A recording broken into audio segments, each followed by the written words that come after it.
Utilise au quotidien. On va parler d'accessoires pratiques, mais aussi d'accessoires qui permettent de transformer une maison dite lambda en maison connectée. Déjà, quand je me lève, j'aime particulièrement l'idée que les choses se fassent automatiquement pour moi. L'idée, c'est d'être le plus productif possible et c'est pourquoi à chaque fois que je me réveille, mon sol est propre, mes volets sont ouverts et pour moi, une maison connectée, c'est une maison qui a certes de la technologie, mais aussi et surtout des choses qui se font automatiquement. D'ailleurs, si à la fin de la vidéo, vous souhaitez acheter des produits que j'ai pu présenter, sachez que tout est en description. Alors je ne sais pas si vous pouvez le voir juste ici, mais j'ai deux robots sur ma tringle qui sont directement connectés à mon téléphone. Ils ont été conçus par Switchbot qui sponsorise cette vidéo et leur fonctionnement est extrêmement simple. Il suffit de mettre un ou deux robots selon le style de volet que vous avez entre le premier pli et le deuxième pli du rideau, mettre des pinces entre chaque pli des rideaux et ensuite les robots se connecteront automatiquement sur votre téléphone. Il vous suffit plus qu'à paramétrer vos rideaux, donc leur dire à quelle heure ils s'ouvrent, à quelle heure ils se ferment, ou sinon vous pouvez le faire aussi manuellement directement depuis l'application. Je crois que le plus impressionnant dans tout ça, c'est l'autonomie de ces robots.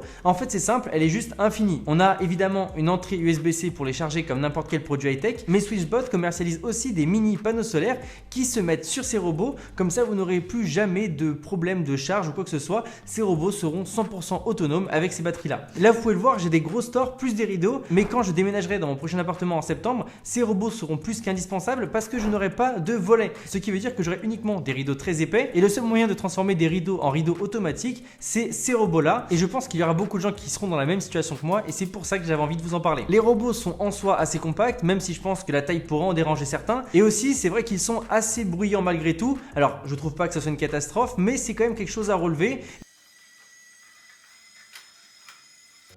Ce que j'ai aussi beaucoup apprécié, c'est la petite télécommande qui est vendue séparément des rideaux et qui permet de les ouvrir d'où on veut. J'ai mis cette petite télécommande à côté de celle de la télévision. Comme ça, quand je suis posé devant un film ou devant une série ou quoi que ce soit, j'ai juste à appuyer sur cette télécommande et comme ça, je n'ai pas besoin de me lever. Oui, c'est vrai que c'est extrêmement difficile de se lever quand on est sur un canapé.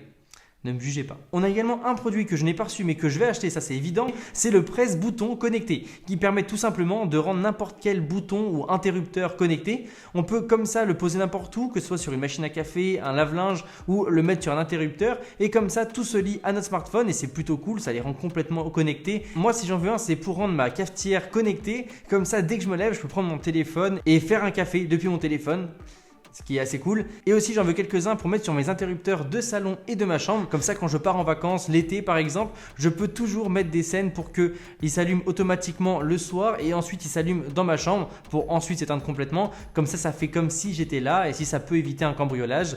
Pourquoi pas? Ils vendent un truc qu'ils m'ont envoyé qui peut être aussi super sympa pour les personnes qui sont vachement à cheval sur les températures et sur l'humidité dans leur maison. C'est un petit compteur qui permet de contrôler tout ça. Et si en plus vous avez un système de régulation de température connecté chez vous ou juste que vous avez une clim, vous pourrez comme ça réussir à réguler la température de chez vous et je trouve ça assez intéressant. En plus, si votre maison n'est pas assez humide, ce qui peut arriver quand il fait très chaud, vous pouvez avoir un humidificateur qui est vendu à côté et comme ça tout est vraiment très lié et ça devient juste génial. Ce qui est sympa, c'est qu'on peut gérer tous les produits via l'application, donc comme ça on n'a pas besoin d'avoir 36 000 applications sur notre téléphone pour gérer notre maison. Et ils ont aussi fait un hub mini qui se connecte à une enceinte connectée comme par exemple Alexa, Google Assistant ou Siri et qui permettent comme ça de contrôler sa maison directement par sa voix, ce qui est aussi assez cool. Autre produit dont j'aimerais vous parler, c'est mon panneau solaire. Alors vous le trouverez sur Amazon, le lien est en description comme tous les autres produits, mais pour faire simple il me permet d'économiser pas mal d'argent. Je le laisse tout le temps sur mon balcon avec deux batteries externes, je les fais évidemment alterner, ça me permet comme ça d'économiser pas mal d'énergie et évidemment quand j'ai des trucs à brancher comme mes lumières pour mes vidéos ou encore une enceinte Bluetooth, je peux directement le brancher dessus et j'économise un maximum et surtout c'est bon pour l'environnement. Ce que je voulais faire et ce que je vais certainement faire par la suite, c'est acheter un générateur avec une quantité de stockage énorme et de le brancher constamment en panneau solaire. Comme ça j'aurais plus le travail d'à chaque fois avoir à brancher et débrancher les produits dans mon balcon. C'est pas grand chose mais c'est vrai que ça permet de simplifier la vie. Autre produit que j'utilise tous les soirs et clairement celui-ci fait la différence, c'est mes lumières connectées qui me permettent comme ça de mettre l'ambiance chez moi. Alors j'imagine que vous connaissez tous les lumières Philips, donc leur LED ou même leurs ampoules. Celles-ci sont des lumières inner, c'est des lumières qui changent de couleur et comme c'est une technologie qui est similaire à celle de Philips et qu'elles sont moins chères, la question est vite répondue. Ce qui est bien avec ces lumières LED, c'est que 1, elles consomment moins que des lumières lambda et que 2, elles durent beaucoup plus longtemps. Donc c'est vrai que c'est assez cool et surtout ça apporte un vrai style dans mon salon. Je compte très prochainement commander leurs ampoules parce que c'est vrai qu'elles font tellement le taf que je pense que ça va être le prochain produit que je vais acheter. Autre produit dont je voulais absolument vous parler et qui est destiné au Apple Addict, c'est le socle de recharge. Alors on peut le trouver sur AliExpress, une misère, il est ultra pratique et on peut charger son iPhone, son Apple Watch et ses AirPods. Alors c'est que les AirPods de première et de deuxième génération.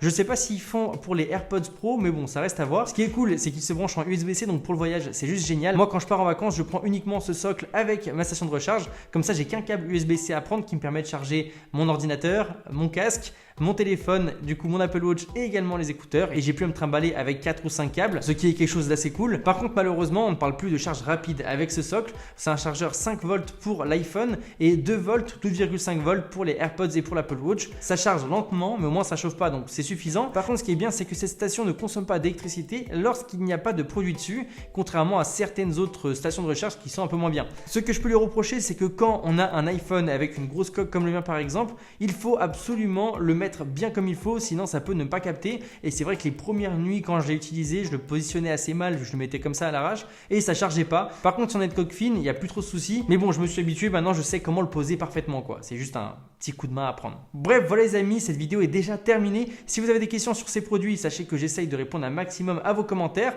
Autrement, je reste disponible sur Instagram si vous voulez suivre mes petites aventures. Moi, je vous dis à très vite. Salut à tous, c'est André Martin.